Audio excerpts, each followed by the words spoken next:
The information discussed on Talkin Money with Jeff Tarbell is believed to be from reliable sources. However, no responsibility is assumed for inaccuracies. No statement made on this broadcast should be construed as a specific recommendation of a particular investment product. Views expressed are those of the speakers and do not necessarily represent those of CBS Radio. Use only as directed. Smiles, everyone. Smiles. And prepare yourself for... Show me the money! Ladies and gentlemen, the radio broadcast experience designed to keep your wallet in top condition. It's Talkin Money with Jeff Tarbell.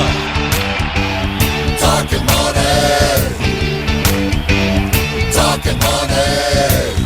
More money, more money, more money. And now entering the studio, your guru for fiscal fitness, Jeff Tarbell. Right. How you doing? We are not in the studio. We're back in the remote, so hopefully our phone line holds on here a little bit today. How are you? I've got at least 3 hours worth of material and an hour to do it, so you're going to have to listen faster. That's just all there is to it, because I'm going to talk at a 3-hour pace. And if you can't keep up, that's your problem. And we're not only are we back out in the Granite Bay studios, but we are Nick Perjanik has joined us. For some reason, he was let in the door. I thought you were a worldwide traveler now. No. I'm staying local once in a while. So soccer's over, school's done. I'm here. Loco, L-O-C-O, or local? Loco. So Nick's back in, so we'll check in with him a little bit as well. As always, we start out every show with the exclusive feature from Talkin Money, 30 seconds from the mind of Christopher Laud. Chris, how are you doing? I'm doing good, Jeff. What's on your mind this week there, boy? Well, I've stayed away from sports for the last couple of weeks, but I'm going to have to come back. Barry Bonds finally gets sentenced for his obstruction charge, and he gets 30 days home arrest. Okay, if you're on house arrest and it sounds like a prize that you would win on The Price is Right, that's not really a punishment. If you can watch the newest movie, go to your home gym, and your house is big enough to drive in, then no, you are not getting punished. I say you have to live in a crummy apartment in the bad part of town for 30 days, or about 100 people on house arrest get to stay at your house for the next 30 days. That's the way you fix this. I'd agree. Chris, we should make him switch with you. You stay in Barry's house and he has to stay in your house. That'll be house arrest. That would be fine. Yeah, 15,000 square foot mansion. And how many millions of dollars do we spend prosecuting, and we've got basically 30 days, in your bedroom with no porn. I mean, that's your total prize for winning. Thanks for playing along. So yeah, I agree with you on that one, Chris. Good job on that. Barry Bonds going to serve from home. So he is considered a felon now, which means he can't run for office. But I thought that was a requirement. You had to be a felon to run for office. But I could have got that backwards. That's half the sports athletes out there. Half the athletes as well. Yeah. Speaking of sports, I got a lot of NFL stuff, and I was doing some research on the NFL. I was back down in San Francisco this week doing a little, hopefully, what is coming to the end of a little expert witness work on a case that and for the first time ever. Why, do you know one? I actually asked to find an expert witness, and so I was just walking up and down the street. All right. So, and really for the first time ever, as much as I have done some consulting for different agencies and different people in the mortgage business, I've actually never been in court and had the judge say, "We certify you to be an expert." And I got him give him a high five. I'm like, yeah.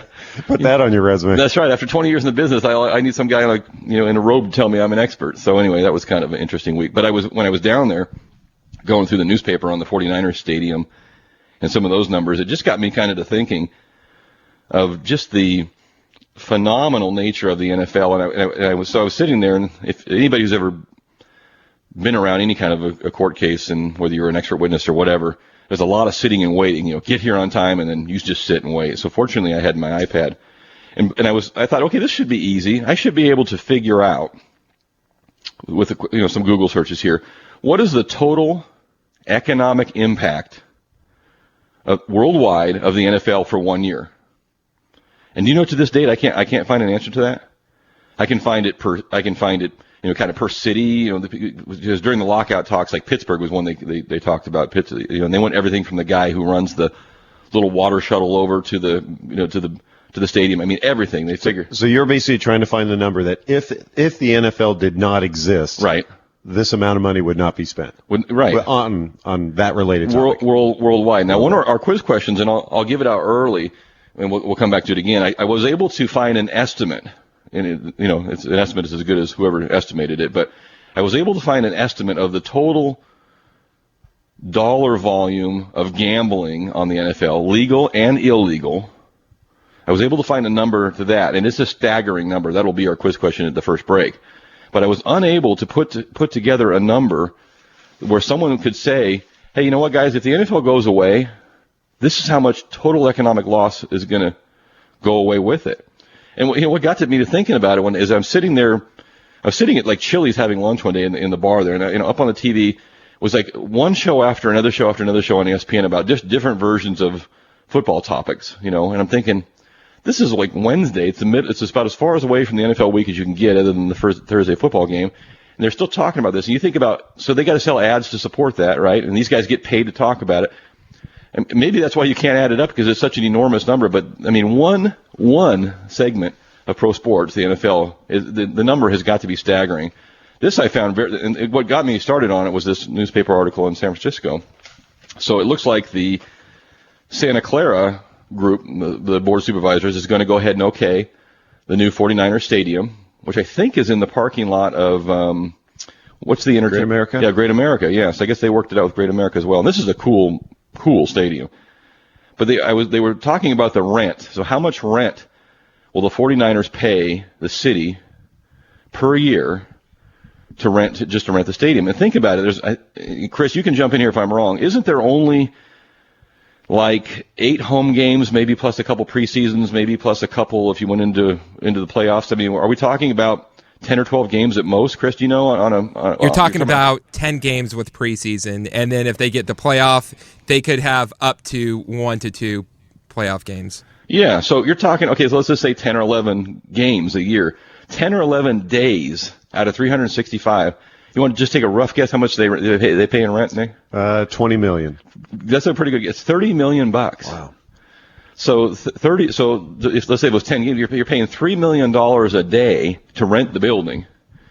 So it begs two questions. What are they going to do with the other 354 days a year that's not being used? Maybe some colleges will play, or I don't know. They must have other events there, but that tells you how much money is generated per game. If you can spend $3 million in just rent for the building for one game, you're raking it in. Now this place I think it's going to be, how many people are going to sit here? 60,000 or 80,000? It's going to be a huge, it's going to be huge. The place is phenomenal. But when you try to put some numbers to it, it is staggering how much money. And that's just one sport, the biggest, but one sport. So I don't know. It just got me thinking about what's going on. So anyway, if you have any questions or comments, I do want to bring up a couple things. We've been running each week a little bit of a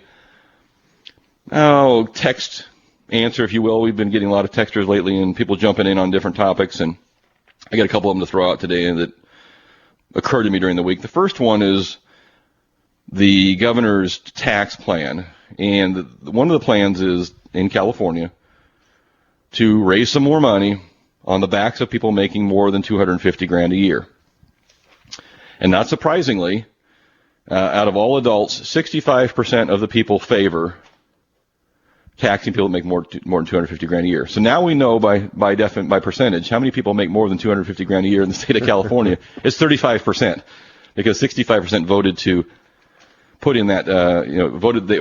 I wouldn't say they voted. They responded to a survey that they would be willing to have me taxed and you taxed and whoever else makes more than $250,000 a year. Right. So. Well, and just to be clear, it's not necessarily that they're just going to tax anybody over 250. There's a step process there, I believe, at 250 and possibly 300 and so forth, where it's incrementally increasing the amount of tax per person. Yeah, correct. And so what they're trying to do is get it on the ballot and put an item on the ballot so we can vote for it, I guess, maybe in next November's election. So here's the part I don't understand. And this is our text question for the day, 441140. You can jump in with a yes or no. Yes, you would be in favor of a tax, an increasing tax on those earning more than $250,000 a year, or no, you would not. We'll throw that out there, and we will pick a random winner off the text line and go with that a little bit. So here's the part I just don't understand. In the same article, 16% of likely voters approve the way the legislator is handling their job. 16% approve. So that's 84% disapprove of the way the legislature is handling their job, and yet 65% of them want to give them more money to play with.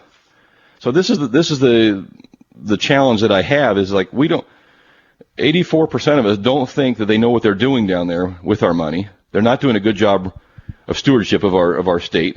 And oh, by the way, Waste Connections decided they're going to leave out of Folsom and go to another place. They're not going to.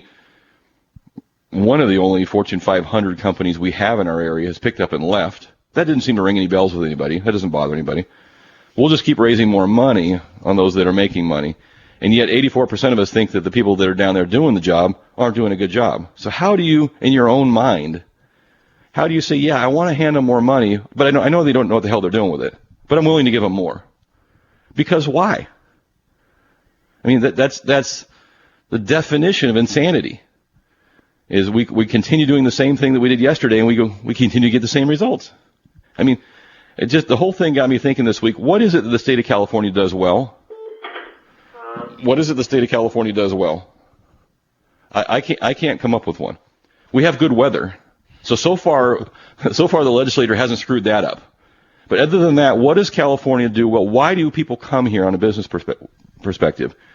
We know they start here. This is a great place for starting businesses in the Silicon Valley. But we also know the minute they get going, they leave. Or they move a majority of their operations out of the way. So there's my quiz question for you on the text line, 441140. Number one, are you in favor of a increased tax on those making over $250,000? Yes or no? And number two, if you want to jump in, what does the state of California do well? What do we do well here? Don't tell me the weather. Don't tell me it's cool being between San Francisco and Tahoe. What do we do well? How do we attract people to our area? Or do we? And you can jump in on the phone line if you'd like to, also 339-1140 or 1-800-920-1140. Okay, here's my first quiz question. I alluded to it earlier, and I put it on my Facebook page this week. The estimated total gambling dollars from the NFL in a year, legal and illegal. And obviously it's an estimate because Nick and I are sitting by the water cooler and I'll bet you $50 that the Niners lose. That's, they're counting that in there, legal and illegal. What is the estimated dollar amount annually that is estimated to be in gambling for the NFL? If you know the answer to that, you can give us a call or you can text us at 441140, yeah? And I'm going to give them a little hint here. It starts with a 5, it ends with a 0. A lot of zeros. Let's take a break. We'll do that. This is Talkin Money. My name is Jeff Tarbell. We've got a couple phone lines open if you want to jump in. We'll take a quick break and we'll be right back.